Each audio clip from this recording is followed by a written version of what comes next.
Good morning. The first item of business is general questions. In order to get in as many members as possible, I'd appreciate short and succinct questions and responses. And at question number 1, I call Stephen Kerr. Thank you, Presiding Officer. To ask the Scottish Government what its policy is regarding negotiating pay settlements with bodies, groups and organisations funded by the Scottish Government. Cabinet Secretary Kate Forbes. Well, negotiations on pay settlements are a matter for public sector bodies as the employer, and the relevant staff representatives are trade unions, and it's right for employers and trade unions to follow the recognised collective bargaining procedures. Stephen Kerr. I thank the Cabinet Secretary for that answer. The Scottish Police Federation have rejected what they describe as the derisory pay offer of £565. And we learned yesterday that they will withdraw all goodwill from 5 p.m. tomorrow.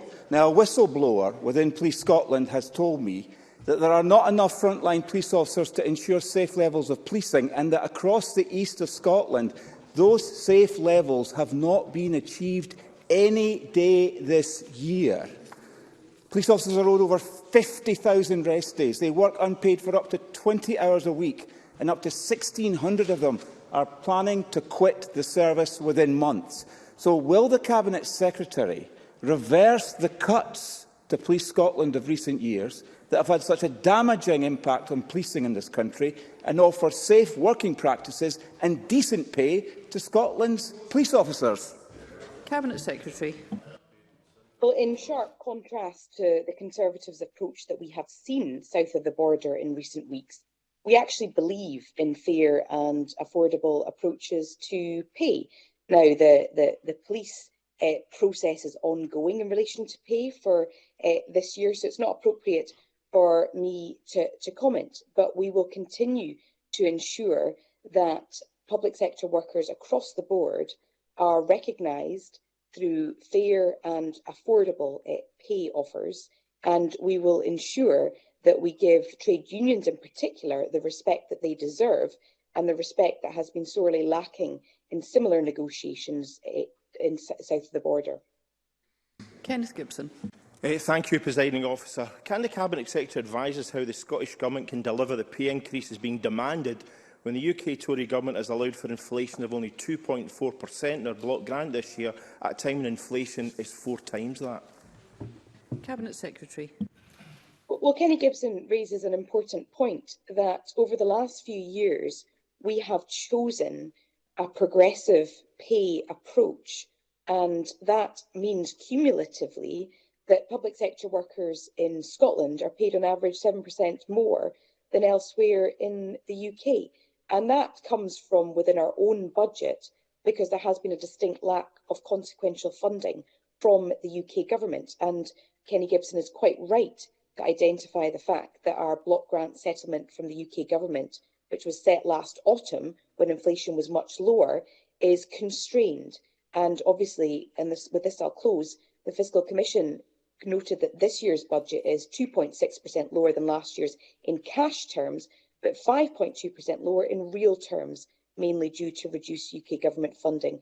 We will continue to take a distinctive approach, but it does have to be from within a very constrained budget position. Mercedes Vialba.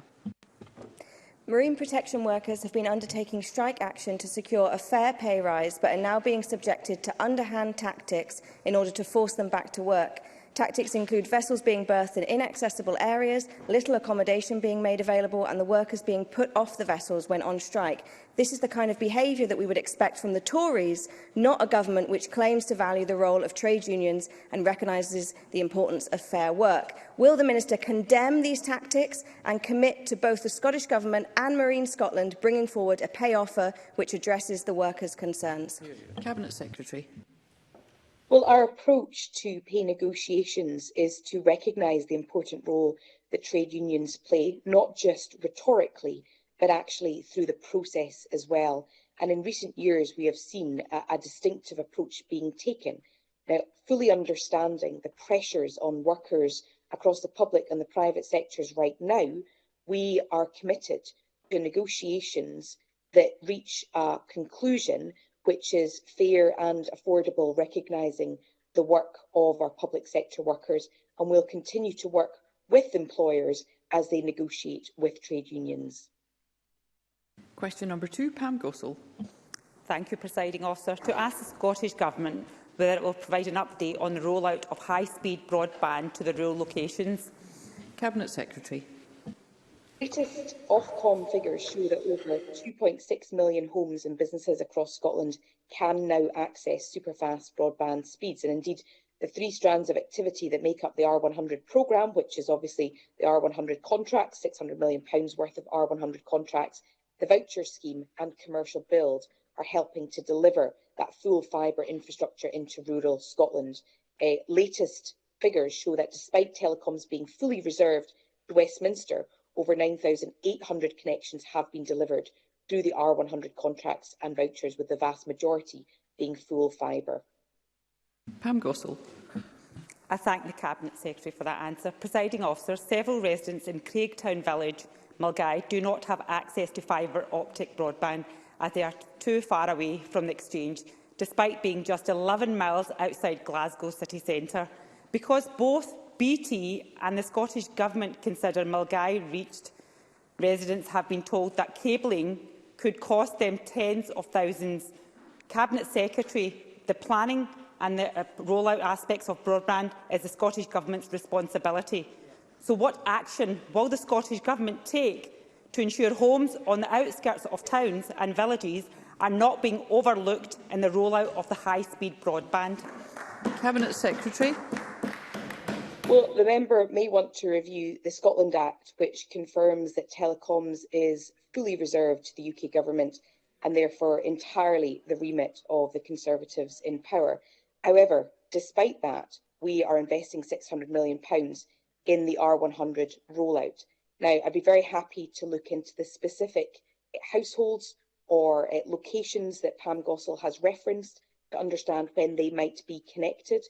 We have right now a further 9,500 connections in build on top of the 9,800 connections that have already been delivered. We will do everything that we can, and we are using Scottish Government devolved spending to reach areas which is in a reserved area because of the importance of this issue. Beatrice Wishart. Thank you, Presiding Officer. No one will be left behind is the Scottish Government's mantra on R100 broadband. Can the Cabinet Secretary explain to my constituent on Shetland's west side why it's so difficult to get connected? And in places like Walsall, the current scheme will allow some neighbours to be connected with superfast broadband, but only do-it-yourself vouchers for others. Cabinet Secretary. Well, as the member will know, there is construction work being undertaken right now to connect the subsea cables to our island communities, 16 subsea cables with investment from the Scottish Government. But I continue to engage with Openreach in particular to see if we can push the build even further and faster than is currently being proposed. And again, understanding the importance of not just starting the job on some of our islands, but completing the job on our islands. I'm also engaged with the UK Government to ensure that Project Gigabit funding helps to complete the job on our islands. Of course, one of the big challenges is the UK Government's arbitrary cap on reaching rural properties at £7,000. In other words, if a property is going to cost more than £7,000, then the UK Government can't help with Project Gigabit. But we will try and ensure that all the jigsaw pieces of funding and support reach our islands and finish the job. Question number 3, Siobhan Brown. Thank you, Presiding Officer. Can I ask the Scottish Government what discussions it has had with South Ayrshire Council regarding the current situation at Ayr Cemetery? Minister Marie Todd. It is for South Ayrshire Council as the burial authority to manage, secure and maintain the burial grounds for which they have responsibility. The Scottish Government has no locus to intervene in the operational matters of burial grounds. However, in response to correspondence from relatives about water ingress into burial chambers at Ayr Cemetery, officials contacted South Ayrshire Council for details on actions being taken to remedy the situation, and responses were sent to the relatives. Whilst this remains an operational matter for South Ayrshire Council to manage and resolve, officials remain in contact with the Council about the matter. Siobhan Brown. Thank you, and I thank the Minister for that answer. Families in my constituency are completely devastated that this has happened to their loved ones, and a resolution for the situation needs to be a priority for the Council. I know that the Council have ordered an investigation into how this has happened, and families need guarantees for peace of mind that the coffins will now be air and watertight as first promised. Can I ask the Minister if she agrees with me that any investigation into this and how this has happened is made public and lessons are learnt so this tragic situation never ever happens again to any grieving family? Minister. Absolutely. So I want to start by offering my deepest condolences to those families and their loved ones who have been affected by the situation at Ayr Cemetery. I agree with the MSP for Ayr and welcome the investigation that South Ayrshire Council are conducting into how the issues arose at Ayr Cemetery. Where possible, any results or lessons learned from that investigation should be shared to ensure that no family is faced with a difficult situation like this again. Undoubtedly, those families who are bereaved will be concerned about what has happened, and it is vitally important that they understand the steps that South Ayrshire Council are taking, not only to deal with the current situation, but also to prevent any other families having to experience this in future. Question number 4, Emma Roddick. Thank you, Presiding Officer. To ask the Scottish Government whether it will provide an update on the work of the Minimum Income Guarantee Steering Group. Cabinet Secretary Shona Robertson. Thank you. The steering group is comprised of an expert group that has representations from academia, trade unions, poverty and equality organisations, which has formed into 5 work streams. There is also a cross-party strategy group that has representatives from the 5 parties in the Scottish Parliament. The group is progressing well and has held 3 meetings since it was established. The last meeting on the 9th of June agreed a work plan which includes several pieces of commissioned research, establishing a lived experience panel, as well as a series of equalities workshops, all of which will inform an interim report by the end of this year. Emma Roddick. I thank the Cabinet Secretary for that answer. A minimum income guarantee is a radical and bold policy, and the work the Scottish Government has progressed in this area already is a clear demonstration of its ambition to do everything within its limited powers to deliver a fairer Scotland. Does the Cabinet Secretary agree that tackling poverty must be a national mission, not just for government, but for all of society, including employers? Cabinet Secretary.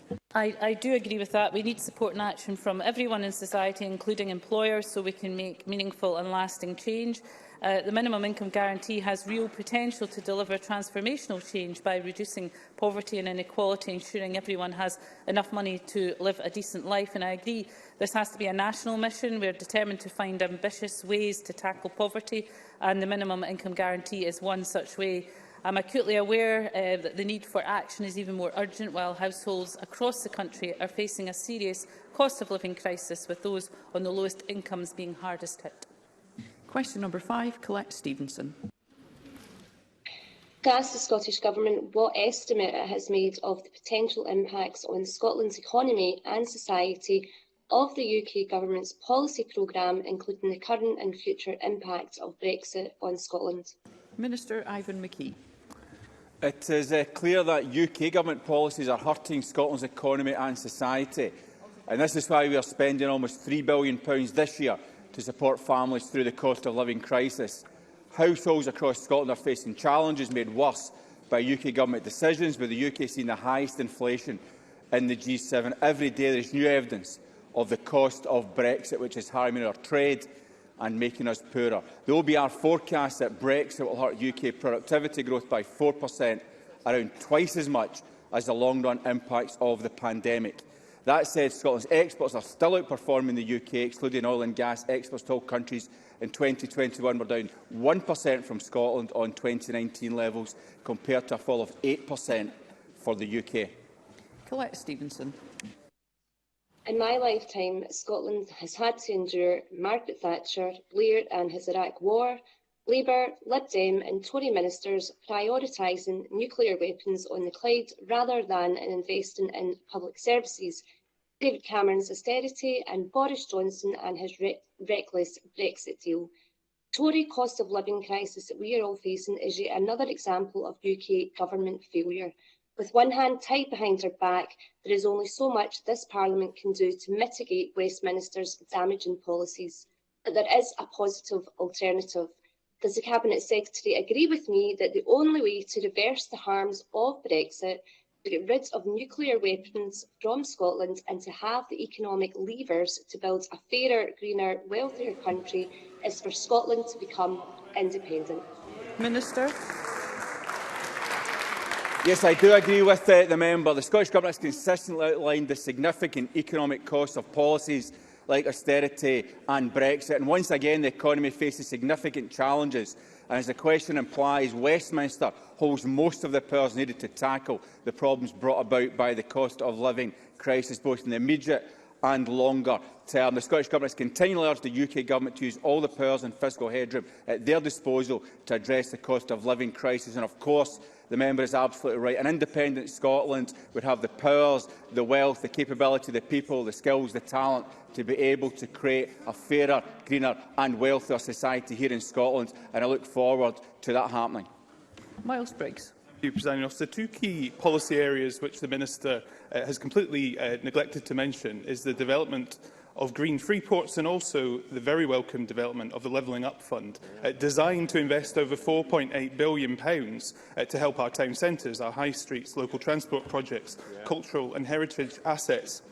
So can I ask the Minister, what does he intend to do over recess to promote these really welcome schemes and to make sure that communities which have been left behind by this SNP government for 15 years will benefit from this investment? Minister.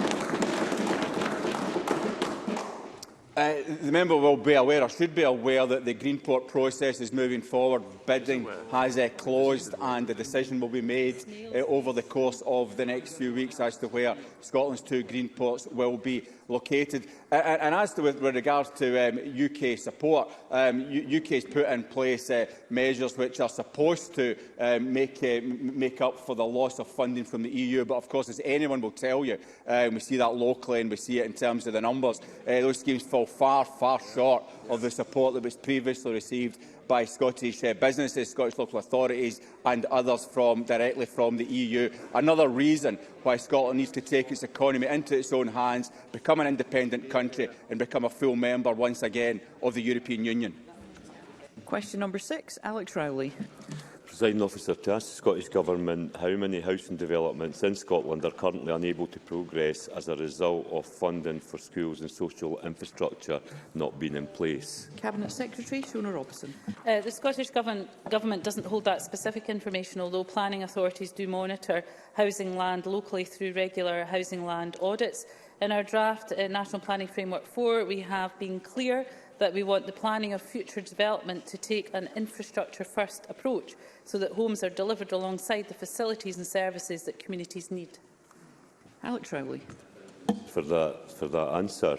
In Fife, there are certainly 3 sites that I'm aware of that are stalled as a result of not having infrastructure for the schools. I had previously met with the previous Planning Minister, civil servants and developers to try and find a way forward. It's not that the developers are not willing to pay through a Section 75, £16 million for a new school in Dunfermline, £6 million for a new school in Kelty. They simply say they've not got the money to front-load this. I hear ministers going on here this morning about what powers they want, but the problem is you need to use the powers you've got. And we need to tackle this. We need to be able to bring the local authorities together. That's just those 3 sites, thousands of houses being stalled because they lack a front infrastructure, the loading of that to happen. So will the Minister agree to meet with myself, with Homes for Scotland and with the specific developers and the civil service to see how we can actually tackle this problem? Cabinet Secretary.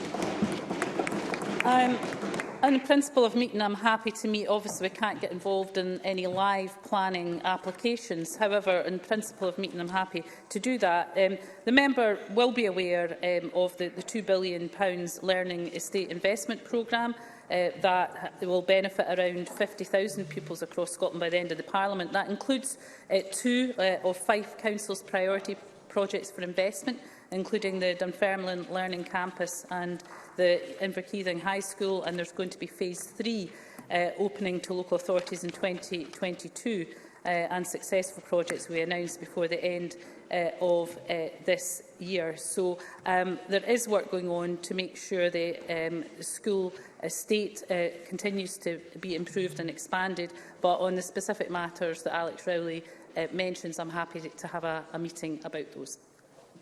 That concludes general questions. The next